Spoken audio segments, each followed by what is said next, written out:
Oi, oi, oi, gente, tô aqui de volta para gravar mais um vídeo para vocês e hoje a gente vai bater um papo referente a um vídeo que muitas pessoas já me pediram para me fazer e acabou que eu até procrastinei muito tempo e não o fiz. Então hoje é chegado o dia, hoje a gente vai falar o porquê da minha decisão, minha e da minha família, de voltar para Portugal. Resumidamente, para você que está chegando aqui agora, meu nome é Simon, eu moro em Portugal já há alguns anos e esse retorno meu para Portugal se dá quando eu vivo um tempo nos Estados Unidos, quase 5 anos nos Estados Unidos, mas antes disso eu já tinha morado aqui em Portugal em 2013 até 2017 e já tinha vindo antes para uma primeira visita, mas fiquei bem pouco tempo. Depois, nesse próximo período, foi quando eu mesmo fiquei definitivo até 2017, quando fui para os Estados Unidos. Mas voltando ao que interessa mesmo, a gente vai conversar aqui hoje por que todo mundo, essa decisão de maluco, que todo mundo me diz que eu sou maluco, né, de ter voltado para Portugal, conseguido ir para o visto americano. Ninguém sonhou tanto em ir para os Estados Unidos quanto eu sonhei um dia ir para os Estados Unidos, mas vamos resumir aqui em alguns pontos o porquê que eu voltei para Portugal e depois de voltar para Portugal, também vou dizer os motivos dos quais eu e minha família também pensamos em sair daqui. Não sabemos para onde, não sabemos exatamente um plano, temos algumas ideias, temos um plano para um certo lugar, mas não temos assim as definições exatas, mas sabemos que Portugal hoje tá um lugar bem difícil para crescimento a nível financeiro, para você que é imigrante. Encontrei um Portugal muito diferente do Portugal que eu conheci antes de ir para os Estados Unidos. Um Portugal de 2017 a 2022 foi quando eu voltei dos Estados Unidos, eu e Camila. Foi quando eu entendi que as coisas estavam realmente diferentes. Mas vamos ao que interessa. Eu fui para os Estados Unidos em 2017 e todo mundo me pergunta e diz: gente, Simon, por que tu voltou para Portugal? Gente, eu sonhei muito em ir para os Estados Unidos, morava aqui em Lisboa, é, fui para o Brasil para tirar o visto americano, consegui tirar o visto americano porque pronto, já tinha morava aqui, já tinha viajado aqui a 2, 3 países. Eu tenho uma história que eu conto que eu aprovei meu visto americano com US$ 22, R$ 22 na conta, numa conta que eu tinha no Banco do Brasil, eu acho, e, e eu mas eu me preparei muito para aquilo, assim. Eu me preparei muito para aquele momento, para aquela entrevista. Eu estudei muito para mim chegar lá em São Paulo naquele dia e conseguir aprovar o tão sonhado visto americano. Consegui, cheguei nos Estados Unidos em 2017. No começo fui para Massachusetts, vivi lá algum tempo. Depois tive uma experiência em Nova York e também em Atlanta, na Georgia. Eu depois de algum tempo lá, acabou que construí o meu casamento lá, conheci hoje a minha esposa atual, né, Camila, desde quase muito pouco tempo depois que estávamos lá, que eu estava lá, Camila já estava estudando lá também. E aí o que acontece? Uma coisa que nos desesperava muito e nós não entendíamos e qual era a saída disso era o fato de você não saber quando vai se legalizar. Com porque aí vem essa história, eu acho que eu quero trazer para esse canal muita realidade, eu não quero ficar contando história. Como vocês todos sabem, né? Quem vai com visto de turista fica nos Estados Unidos e não pode sair. Camila tinha ido como estudante, mas também não podia sair, tinha uma certa complicações, não tinha como ir para o Brasil. Muito complicado burocraticamente para tu ver assim uma luz no fim do túnel para a legalização. Ou você casa com uma americana, ou a Camila, nós nos separávamos, um casava, tentava um casamento que muitas pessoas, meu Deus, muitas pessoas fazem isso lá. Ou você tem $500 mil, coisa que, né, não temos. E também o fato de que você não tem um meio, um caminho para se legalizar. O único caminho natural seria, no caso, ter filho lá, e você depois, quando seu filho tem 21 anos, penso que as leis ainda estão assim, ele te dá o documento americano. Lá eu trabalhei com diversas coisas, foi maravilhoso que eu lapidei o meu inglês, que já tinha experiência com turismo aqui em Portugal antes, hotelaria, restaurante, trabalhava nas mesas com o cliente, então para mim foi muito bom a nível de lapidar o meu inglês, e também a Camila estudou inglês lá, lapidou o inglês dela, foi muito bom, mas não existia para nós uma luz em algum lugar que dissesse, ok, um caminho para a legalização, para o green card. Então, aconteceu que nós mudamos para... Esse vídeo vai ser sem edição, bem direto, tá, gente? Não vou editar nada, vai ser como eu tô falando aqui com vocês, tem duas coisas aqui anotadas. E a gente... Em 2000, e a gente mudou para Atlanta, né, para Georgia.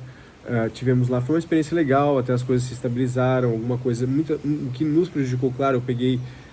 Assim que eu comecei a me estabilizar nos Estados Unidos, eu peguei a pandemia lá, então qualquer economia que eu tinha ou qualquer meio de, né, você sabe, se você é um imigrante indocumentado, né, aqui eu vou trazer a realidade para vocês, falar sempre a realidade. Eu estava fora de status, né, estava overtime, então não tive nenhuma ajuda do governo. Se não fosse a Camila estar trabalhando para ajudar também, porque ela podia ali remanejar e poder a gente passar esse período. Então, para mim, foi muito difícil. E também o fato de tu não poder tirar a carteira de motorista, você tem que ir para outro estado tirar a carteira de motorista, as leis são separadas.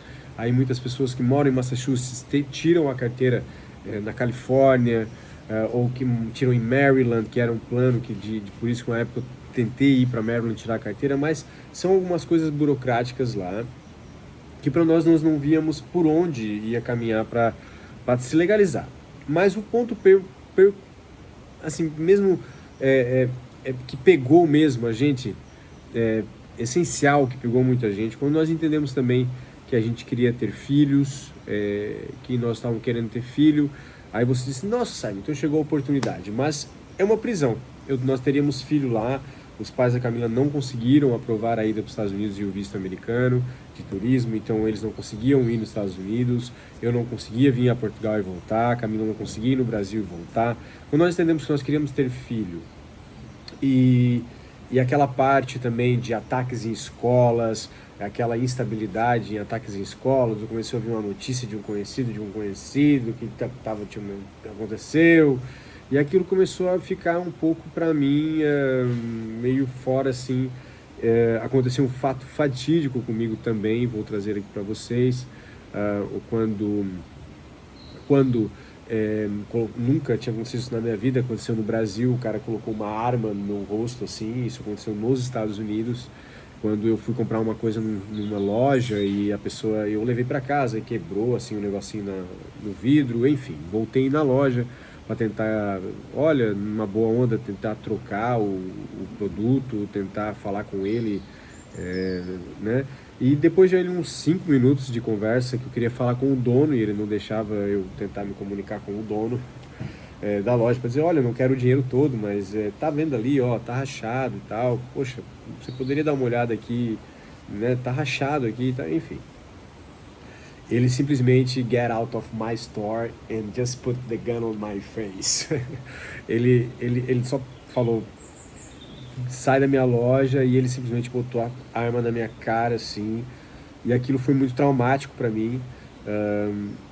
Eu saí dali, peguei o carro, até no dia fui encontrar a Camila no trabalho, falei, meu Deus, um cara acabou de colocar uma arma na minha cara, isso nunca tinha acontecido, esse país, essa gente é muito louca, o que acontece aqui?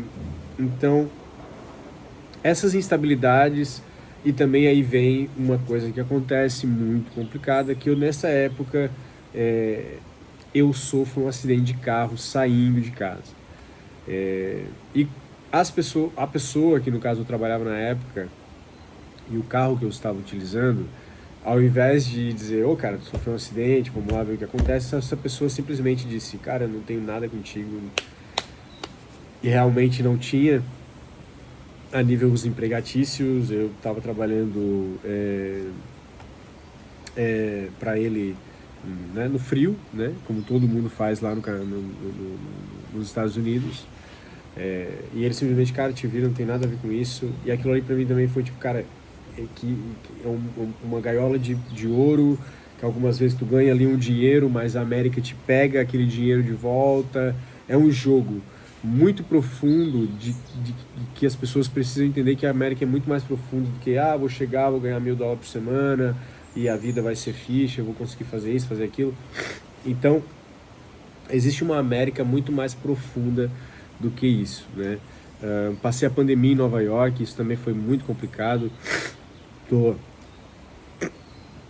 meio gripado, pessoal. Não gripado, né? Mas aqui, o pessoal que sabe, eu moro aqui, do lado de um rio que passa aqui. Posso até daqui a pouco mostrar para vocês um cadinho. Mas segue aí a página do Noah's Ark. Só fazer um parênteses, eu tenho um albergue de peregrinos hoje nos caminhos de Santiago. Mas vou trazer também um bocadinho à frente desse vídeo, porque aqui até tendo um local e as contas não estão fechando. Nessa época, eu e Camila entendemos que a gente não estava conseguindo viver mais lá. E nós tivemos uma possibilidade de vir para a Europa, de uma oportunidade de trabalho, no fim depois não deu certo. E nós chegamos em Portugal novamente em 2022. Camila vem comigo, nós começamos ali, no primeiro momento ficamos na casa da minha mãe, muita dificuldade, complicado. E muitas pessoas me julgaram e dizem, cara, tu deixou o sonho americano, tu foi embora, tu tava lá, tu sonhou tanto em estar lá.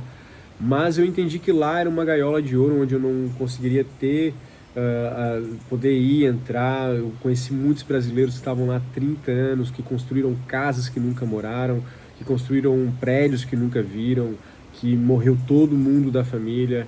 Então isso começou de certa forma a pesar muito para nós, e o fato de os pais da Camila não terem o visto aprovado para ir para os Estados Unidos, uma coisa tão fora da casinha, sendo o fato que a filha dele estava estudando lá.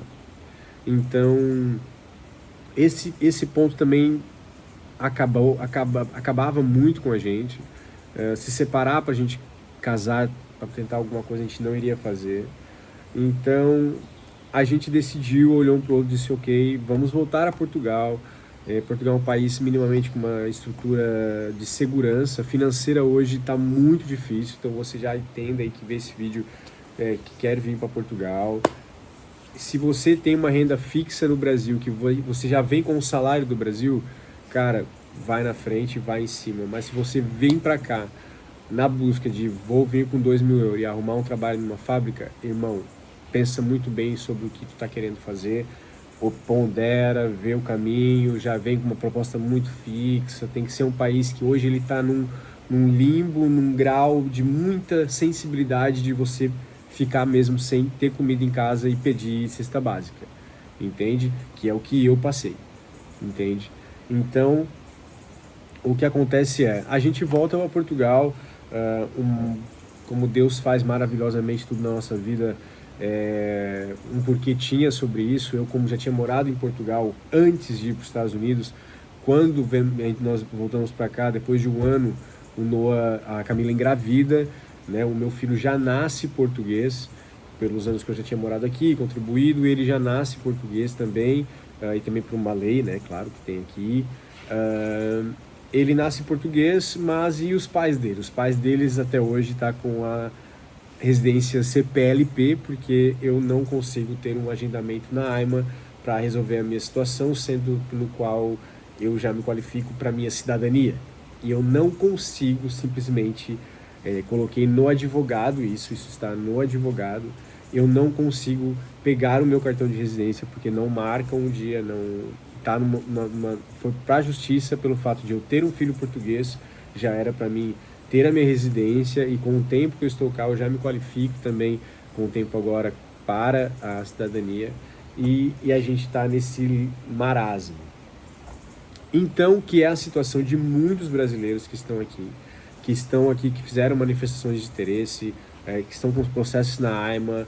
Nós podemos olhar um número aqui, se nós entrarmos aqui no número, hoje nós temos 368 mil, né, colocando aqui, né, no Google, 368.449 brasileiros que vivem, que têm uma autorização de residência, né?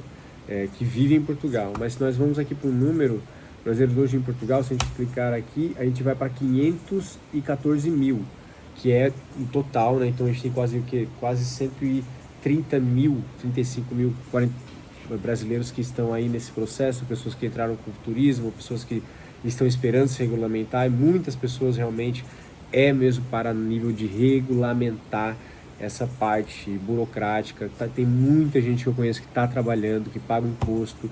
Eu tenho um albergue, atividade aberta, paguei imposto durante 2 anos. Hoje a minha esposa, ela trabalha no albergue. Eu trabalhei também em outros lugares antes, trabalhei agora numa fábrica e não se resolve, entende? Então isso é uma coisa que desanima muito nós, ainda mais pelo fato de eu ter um filho português, meu filho tem um passaporte europeu, tem um BI português, e eu não consigo pegar a minha residência. Tem uma residência que é a CPLP, mas não é a minha residência, né? Que dá direitos de quase de tudo aqui, mas não para, por exemplo, uma viagem internacional com um pouco mais de segurança, de, né, tá ali com esse documento, com a residência em mãos, que para mim nunca fez falta, mas que hoje pai, filho, tendo filho, tudo, todas as situações de mudança que a gente vem fazendo aí, se torna muito importante. E fora o que você sofre de ir nos órgãos públicos, de quando te pedem um documento, tu tem que se explicar tudo aquilo, contar toda a história, dizer coisa. Eu, por exemplo, fui agora, coisa que nunca tinha feito, fui atrás para resolver uma situação do seguro. Tu tem que sentar e dizer, o meu caso é assim, não sei o que, até tu provar assim, olha, eu sei que vocês estão de saco cheio de imigrante, mas eu sou um cara legal, que tem família, meu filho é português, eu estou tentando resolver a minha vida, eu voltei dos Estados Unidos para cá, para ter o meu filho, também queria ter o Noah aqui, né, veio o Noah, né, poderia ter vindo a Noah, e então tivemos o nosso filho aqui, e tudo. Mas então vamos aí para a situação porque que hoje nós pensamos em talvez não ficar em Portugal.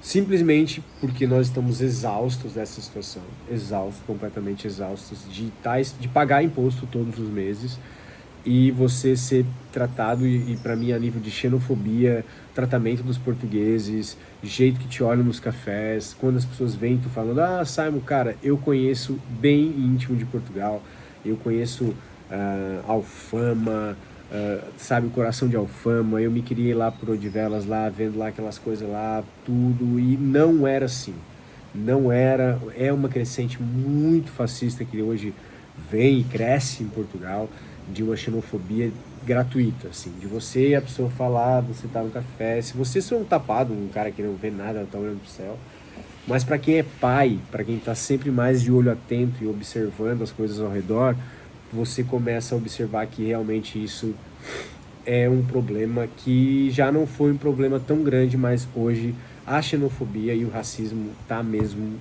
bem complicado. Simon, eles têm motivos, a imigração descontrolada, meu amigo, aí são coisas separadas.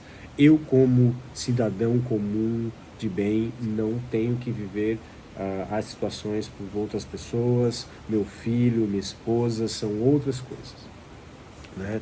Então, hoje Portugal está nesse limbo. Então, você que pensa em vir para Portugal, vem com tudo muito mais organizado, vem com tudo bem planejado, com tudo bem articulado, para você não cair em situações erradas, você não cair em golpes. Eu acabei agora no fim do ano recebendo um golpe, coisa que para mim nunca aconteceu em Portugal, um Portugal que eu nunca vivi na minha vida. Eu fui trabalhar com um cara numa empresa, até fica aqui o aviso, a empresa MI7, que é uma empresa que eles contratam serviços, o restaurante contrata os serviços dele, imagina, ele me contrata, eu vou lá fornecer um trabalho, ele recebe do restaurante, ele me dá a minha parte e fica todo mundo bem.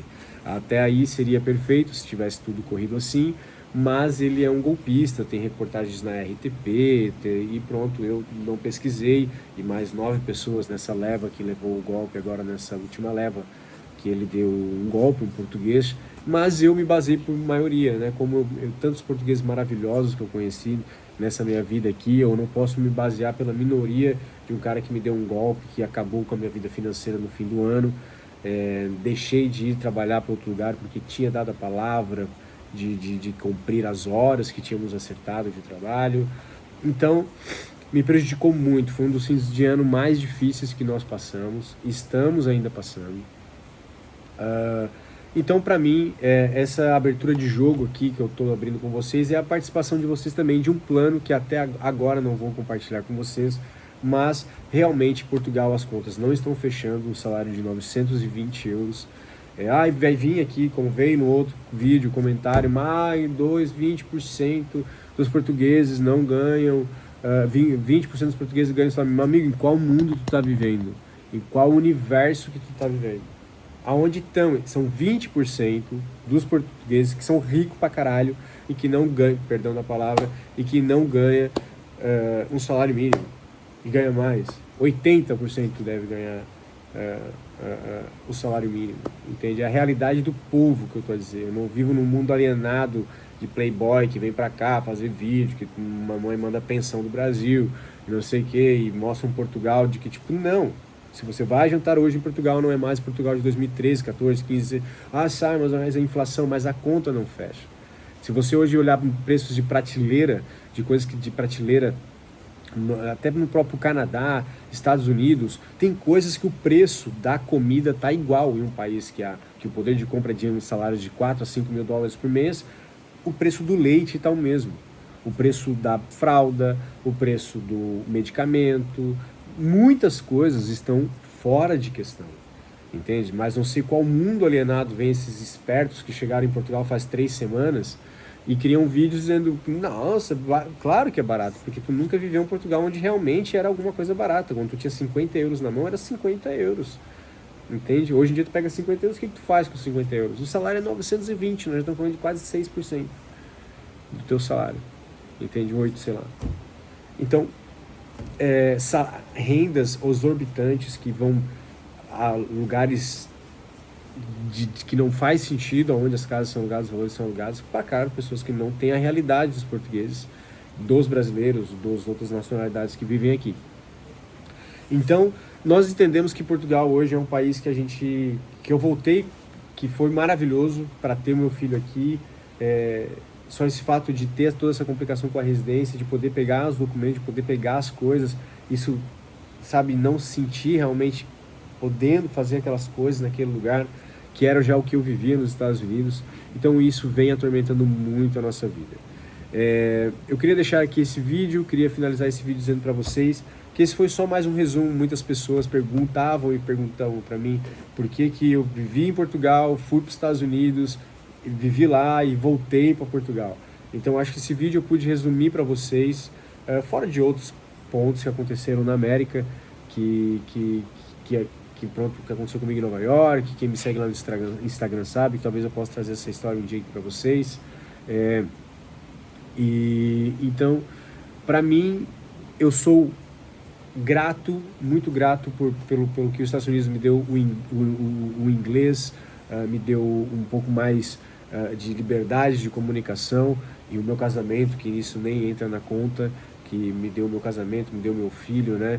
Então, os Estados Unidos, eu já sou grato por ter encontrado a mulher da minha vida lá naquele lugar, na verdade. Então, para mim, nessa parte já foi uma grande vitória, sair vitorioso daquele país, mas ele não te dá a possibilidade de você se legalizar, de fazer as coisas certo, de você querer estudar, de você querer... E pronto, eu não tenho família rica para me mandar para os Estados Unidos fazer um intercâmbio, né? Eu fui com visto e fiquei tentar lutar, e tentei quase, até apliquei lá, o cara tentaram me legalizar, não deu certo. Tive aquele ataque em Nova York, tentei, não deu certo para se legalizar. Então realmente, e eu não me via vivendo aquela forma, aqueles ataques em escola novamente, um lugar muito armamentista, armas no Walmart vendidas em todos os lugares. Para mim foi um país muito a nível armamentista e uma segurança falsa, porque se você perguntar para mim os lugares mais perigosos que eu já fui na minha vida foi Nova York e Baltimore, né? Baltimore é um dos lugares mais tensos. Eu trabalhei no 7-Eleven nos Estados Unidos também. E para mim foi uma experiência incrível, porque eu trabalhei com muitos indianos, conheci muita gente de culturas diferentes, conheci o tete a tete com o americano de manhã, culturalmente o que eles estão procurando. Perguntava isso para os americanos, que é uma coisa que eu gosto de fazer essas pesquisas sociais. Eu adoro de entender o contexto, porque eles têm um ditado que eles falavam sempre, que é is on the water, is something on the water. We don't know what it is, but is on the water. Tem algo na água, a gente não sabe o que é, mas tem algo na água. Como uma metáfora dizer, tem alguma coisa aqui que a gente não entende o que é. E fechando, então para nós, assim, Estados Unidos, ele não nos dava a possibilidade de legalizar, então a gente decidiu voltar para Portugal. Estamos aqui ainda, mas entendemos que o futuro a Deus pertence e que nós precisamos estar num país mais estável e mais forte financeiramente. Um beijo no coração para vocês, tudo de maravilhoso na vida de vocês. Manda mensagem, segue lá no Instagram, Simon Consciente. Quero estar mais vezes aqui. Foi um ano difícil, um fim de ano difícil, mas a gente vai tentar vir para cá mais vezes, trazer novidades para vocês, trazer coisas para vocês e falar sobre imigração de um jeito mais aberto, sem máscaras, a vida real de um imigrante se aproximando dos 40 anos, procurando uma oportunidade e lutando pela vida. Um beijo no coração e até já.